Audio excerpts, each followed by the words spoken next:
مگر یہاں پر جتنی محبتیں الفتیں دکھائی جا رہی تھیں وہ آ کر ختم ہو گئیں ایک یوٹیوب کے کامنٹس پر.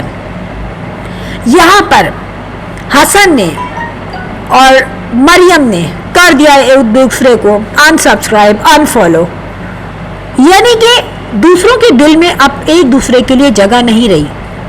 اور اس کا سب سے بڑا ریزن یوٹیوب ہے. یوٹیوب کے وہ کمنٹس جنہوں نے حسن کی ماں کو کر دیا تھا پاگل، وہ کمنٹس جنہوں نے مریم کی ساس کا بھی دماغ گھما دیا، اور وہ کمنٹس جن پر حسن کا موڈ 10 سے 15 دنوں میں بگڑنے لگا. باقی سب کمنٹ تو ایک جگہ تھے. حسن کی جو نوکری کا نہ ہونا، یعنی کہ نوکری نہ ہونا اور اس کے علاوہ کچھ بھی نہ کرنا، اس کے گھر کے سارے حالات، اس کی بہن کا ایک اور مسئلہ دیکھنا کہ اس کی بہن کے کیا حالات ہیں، وہ تمام چیزیں سامنے آنا. مگر تمام چیزوں کو ایک طرف رکھ کر بھی اگر دیکھیں تو حسن کی جو بیٹی ہے اس کا نہ ماننا اور لوگوں کا کہنا کہ اسی کی بیٹی ہے، پھر اس بچی کا ہر جگہ شامل ہونا، اس بچی کا بھاگ کے حسن کے پاس جانا.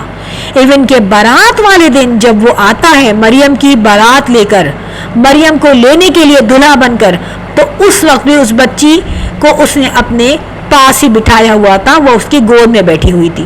تو ڈیفینیٹلی ایک ایسا رشتہ جس کو آپ کسی طرح سے بھلا نہیں سکتے، جس رشتے کو آپ کسی بھی کنڈیشن میں پیچھے نہیں رکھ سکتے، وہ یہی رشتے ہوتے ہیں جہاں آ کر آپ بھول جاتے ہو کہ مجھے کتنی بناوٹ رکھنی ہے.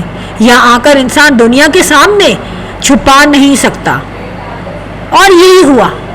مگر جب لوگوں نے یہ کڑوی باتیں کامنٹس میں کہی ہیں، اور صرف یوٹیوب پہ نہیں اور دوسرے سوشل پلیٹ فارم جہاں جہاں ان کے اکاؤنٹس ہیں وہاں پہ ان کو میسیجز ملے، یہ تمام جو چیزیں تھیں جس پہ وہ بھوکلایا اور اس کو کچھ غصہ بھی آیا، یہ تمام چیزیں ہم دیکھ سکتے ہیں جب مومنہ نے اور علی نے ان کو ناشتے پہ بلایا.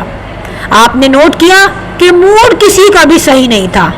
ایون کہ کچھ دنوں پہلے یہی مریم تھی جو سوتے جاگتے ہنستے کھیلتے مسکراتی تھی کہ میرا یہ کمرہ ہے جہاں پہ میں خوب اپنے ویڈیوز بناؤں گی.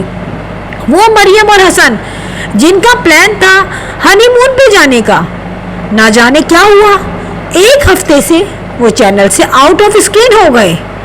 فرینڈس، ہم جانتے ہیں کہ یوٹیوبرز کے لیے اسکرین سے آؤٹ ہونا ایسا ہے کہ اپنی جاب سے ریزائن کر دینا. ان کا پیسہ، ان کا ڈیلی اسکرین پہ آنا ہی ہے. یہاں پہ لوگوں کو بڑی حیرت ہوئی. کچھ لوگوں نے کہا مریم ایکسپیکٹ کر رہی ہے، کچھ نے کہا مریم کی طبیعت خراب ہے. مگر ایکچوئل بات کیا تھی؟ وہ یہ تھی کہ اس سے پہلے کی تمام دعوتوں میں ان لوگوں کے فیشل ایکسپریشن بہت ہی غضبناک تھے. مین وائل مریم اور حسن نے انفالو تو کر دیا ایک دوسرے کو. اس کے علاوہ حسن کے پاس مریم کا کوئی فیملی ممبر جو کہ یوٹیوبر ہے فالوئنگ لسٹ میں نہیں ہے، اور نہ ہی مریم کے پاس حسن ایڈ ہے. لوگوں کے کہنے پہ اثر جب ہوتا ہے جب لوگ انفالو کرنے پہ آ جائیں. یہ سوچیں جتنے بھی رشتے ختم ہوئے ہیں ان کی سٹارٹنگ انفالو سے ہوتی ہے. مگر یہ سٹارٹنگ کچھ بہت زیادہ جلدی ہو گئی، کیونکہ جب انسان کو دھوکہ ملے، جھوٹ ملے، تکلیف ملے تو انسان اس راستے پہ زیادہ دیر نہیں رہ سکتا. میں مانتی ہوں کہ مریم کے ساتھ کچھ پرابلم تھی، وہ بڑی بھی لگتی تھی حسن کے ساتھ، مگر حسن بھی ننھا نہیں تھا. مریم بہت پیور ہارٹ ہو کے اس نے شادی کی تھی، بہت صاف دل کے ساتھ، خوش آئندہ کے ساتھ، جس میں مریم کے گھر والے جھکے جا رہے تھے حسن کے آگے، جیسے عنبر کے گھر والے جھک رہے تھے شاہزیب کے آگے. جیسے مریم کے گھر والے آپ کرتے کرتے، گفٹ دیتے دیتے، کپڑے دیتے دیتے، دعوتیں کرتے کرتے نہیں تھکے، اور اسی طریقے سے حسن لوگ بے رخی کے ساتھ تمام گفٹ لیتے رہے، چالاکی کے ساتھ فائدہ اٹھاتے رہے، مریم کو یوز کرتے رہے، اس کے چاچو بھی اپنی ویڈیو بنانے میں. اسی طریقے سے عنبر کے گھر والے بھی دعوتیں کرتے کرتے، تحفے دیتے دیتے نہیں تھکے، اور شاہزیب بھی حسن کی طرح عنبر سے فائدہ تو اٹھا رہا تھا مگر پھر بھی عنبر کو ڈی گریڈ کیے جا رہا تھا. یہ تمام چیزیں صرف یوٹیوبرز کے لیے نہیں ہے.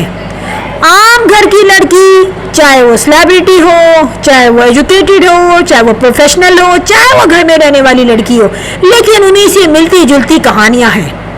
کہا جاتا ہے یوٹیوبرز ہو یا کوئی اور, لاکھوں کمائے یا کروڑوں, مگر نصیب جس کا اچھا ہے وہ سب سے خوش نصیب ہے.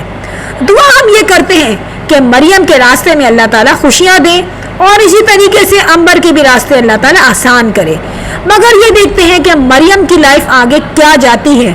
اور اب 2-3 دن بعد جب مریم آتی ہے ویڈیو بنانے, تو کیا حسن صاحب کا وہی رویہ ہوگا جو پہلے والا تھا؟ کیا حسن ہوں گے مریم کے ساتھ؟ دیکھتے ہیں وقت کیا دکھاتا ہے. Friends, if you like my video, so hit the bell icon. I will sign in next vlog. Till then, Allah Hafiz. Bye bye.